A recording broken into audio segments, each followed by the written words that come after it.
Okay, let's check out that vertical horizontal filter. Okay, it looks like it goes on 10 periods. So let's go over here into our studies, and we have this on a weekly time frame. Now what this does is it looks like it shows us, the volatility. Okay, now let's go over to something we know is volatile. Let's check out Tesla. Okay, but check this out. Right where that vertical horizontal filter fired off and went above 1, we can see institutional buying. Okay, it's a very good thing.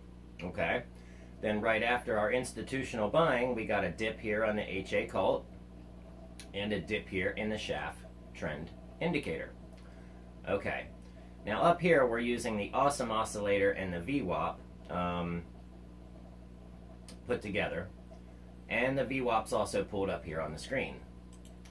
So let's go back to our daily and see if we can see in the vertical horizontal filter, and let's get rid of this anchored VWAP and this HA cult. I have that in many videos. It's not so important. Okay, but now we can see what we're looking at, and we can see once we get above, say, 0.6, 0.8, we really see a trend take off. And we can see that when it spikes high, we can see that is the move. Okay, well, look down here. Look what happens. Okay, it settles down, cools off, and then boom, it goes again. So, and then we are in a point of settling with Tesla, or it is settled. Let's check out Kellogg's here. Kellogg's here is still at a bit of a height, but it looks like they like to do this double, triple, quadruple top, bottom kind of thing. Looks like some old school trading. Some of that fraternity of the Lotus kind of stuff. Yeah. Looks interesting though. Good trading. And then, clearly our trend is not over. So we have plenty of room to come up. We've got plenty of room to go down. Overall, it looks like we're hitting a bottom though on our candles, and we're ready to fire an upwards VWAP signal. It just looks like it's about that time. So, and your downside versus your upside. You've only got, $4 or $5 downside versus, 20 couple dollars upside. So Kellogg's to me is still a great deal. Now Hyliion here, this is a tricky little dicky. Now it is a good deal, okay? So overall, Hyliion is a very good deal right now. And we're waiting for an upwards VWAP fire, which has not happened on the daily yet. But look how low we are on this vertical horizontal filter. And look how, high we were here when we hit our high.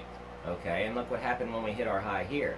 We didn't even hit our high here. We could have went, upwards to $80, $90 with Hyliion, and it just did not happen because people, noticed the selling off. And of course it hit its IPO, merger, richest CEO out of an IPO. Many different things happened there. So, we can use this vertical horizontal filter to see if there's more room to run, and to see if there's, volatility present.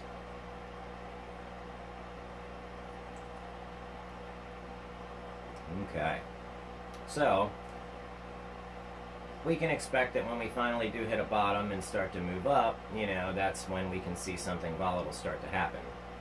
And it doesn't seem that it goes in direct correlation with the market direction, but more overall use it as a trend filtering system, or a volatility filtering system, which vertical horizontal filter makes sense. Okay, and let's pull up another watch list here. What do we have over here on our watch list that looks like Hyliion just had a nice little blow up in their vertical horizontal filter?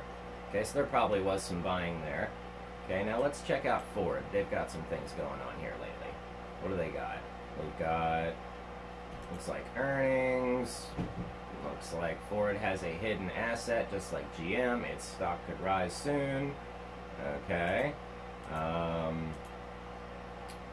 right. So, and of course, Ford was a good buy had you bought it back when it was, you know, $5, $6, or, you know, I mean, any time last year when it was low. You know, you could almost blindly buy a stock at any point last year and make money. Okay. As we can see here, we only get these big spikes, though. You know, these big moves, which were both down moves in Ford's case, a few times a year. So, and it looks like the vertical horizontal filter on the 4-hour chart isn't really working very well for Ford. Let's pull it out to the daily. Okay, we can see some better, you know, better action here. You know, it's spiked, so we can see it's a high move or a fast move. Okay, see, we hit a lot like a triple bottom here, this little crown or cup and handle, and then boom, it blew out upwards. Okay, so using this, I'm able to see a lot of those, you know, moves. And that's the vertical horizontal filter. Now, I want to pull out something called trend periods, okay? And you can see trend periods, and I believe it goes on something of a zigzag pattern, how it identifies a trend, but this is a stock indicator that comes with thinkorswim, but I have changed its parameters from 7 and 15, I believe, to 4 and 21. That is the only change that I've made. And then we have trend quality.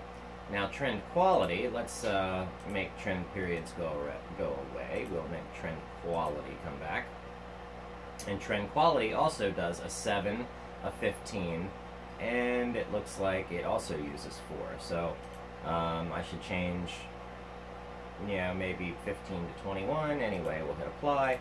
And you can see that we get this kind of awesome oscillator kind of looking thing here. Okay, now let's go back out to the max and the weekly, and you can see where your trend quality really takes over.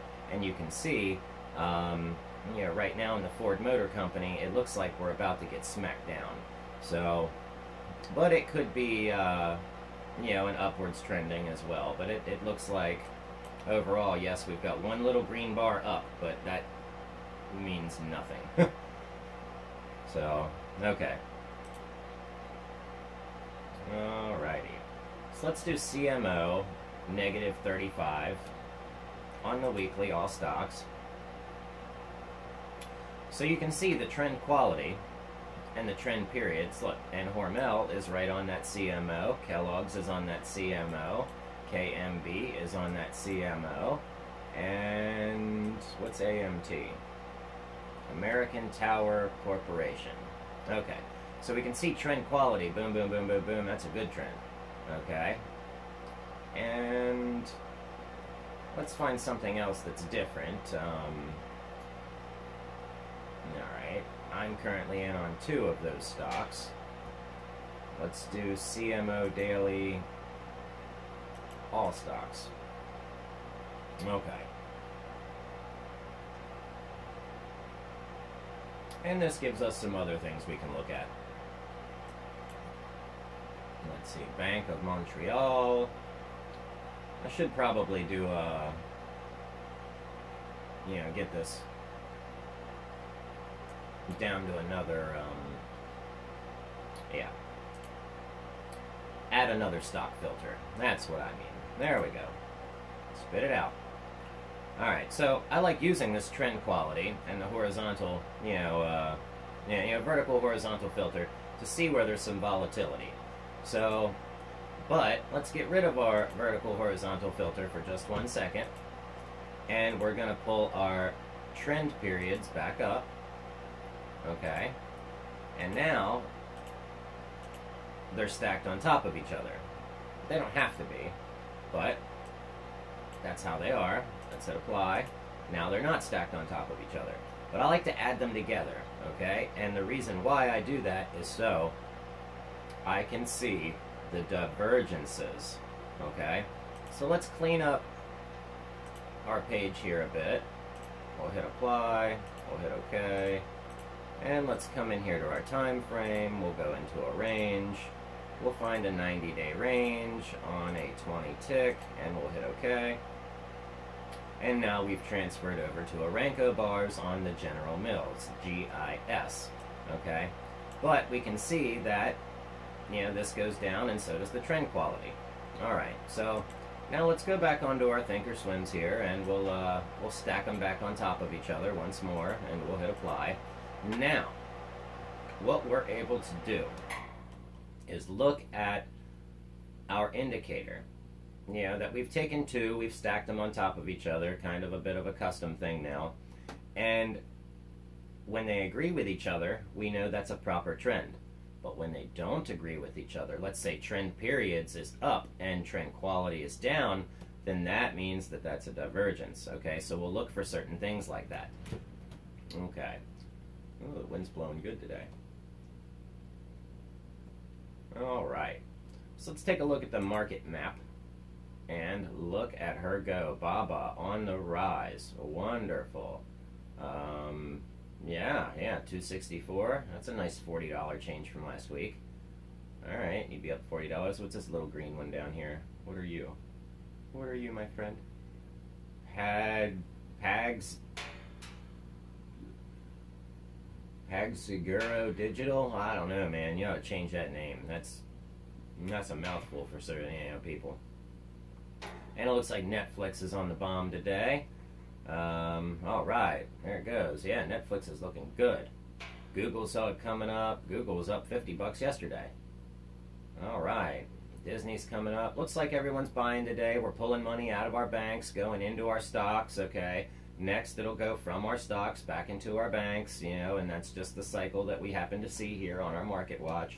That's a cycle that I tend to see. So let's let's cut it short there. Yeah, we'll cut it off there, and yeah, today we're using our vertical horizontal filter, and it looked like it had a thermo mode on it too, which I really like. You know, you come over and click this thermo mode and then click OK. Let's go over here and we'll click show study. We'll hit OK, we'll hit apply, and look at what that comes out as. I mean, that's really, really neat. So, yeah, you know, we can change a lot of them over to thermo. Interesting, huh? Very interesting. But let's check a stock that's bullish. So, and which one was bullish today? Well, I mean, we know Amazon was, we know Apple was. Let's see, recent. Let's hit back here. Disappear. That's what I get for not waking my keyboard up. Okay. Nothing in our watch list here is going to show up. So let's find our Shaft Weeklies here.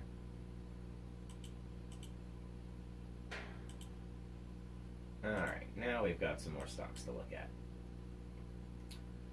And we still, here's some green popping through on a, some green popping through on a nice uptrend. Okay. And it agrees with the trend quality. So, let's go back and change it out of that thermo, mode. We'll just change it to regular. We'll hit OK, we'll hit apply, and you can go in and do some really amazing things with these indicators, but your vertical horizontal filter is really going to help you see when the trend is strong. Whether it's an uptrend or a downtrend, it will still help you decide whether that is a strong trend, whether you've hit a top or a bottom, and whether it is a double top or bottom, just like I'm seeing over here, or say a crown or a tulip pattern, just like we're seeing here. There's another one that I like to use to see the pennants and the upwards wedges in the market. Make sure you come back and subscribe, so you can see that video. That way we can make that. and that is a stochastics type of indicator. So, you know, I use a stochastics momentum indicator, and I'll show that to you now. That way you know what you're going to subscribe and hit the like button for. Yeah, it really helps me out. You know, we're all at home, and if everybody hits the like button for everybody, then we all do okay. So, you know, let's all do that for each other. Yeah, the simplest little thing can really help someone get by. Okay, so let's pull up our stochastic Shmomo, and we'll add selected, and we'll hit apply. Okay, now let's remove our vertical horizontal. We'll hit apply, and now you can see these moves, but you see these zigzags right here, and these zigzags here, you know, they're going to represent upwards wedges, sideways pennants, downwards wedges, upwards and rising wedges and pennants. So you can see these in this stochastics Momo. I've noticed that. So I'm going to go through and I'm going to try and decipher these and build a scan that will help me see them a little better. Because if you can see them down here, then you can find them up here. So, you know, make sure you subscribe, stick around for that video, and we'll build a strategy with this lower. And we'll put it on our P&L chart, and we'll see how much money it could possibly make. So, short and sweet, you know, nice and neat. I'll see you on the next video.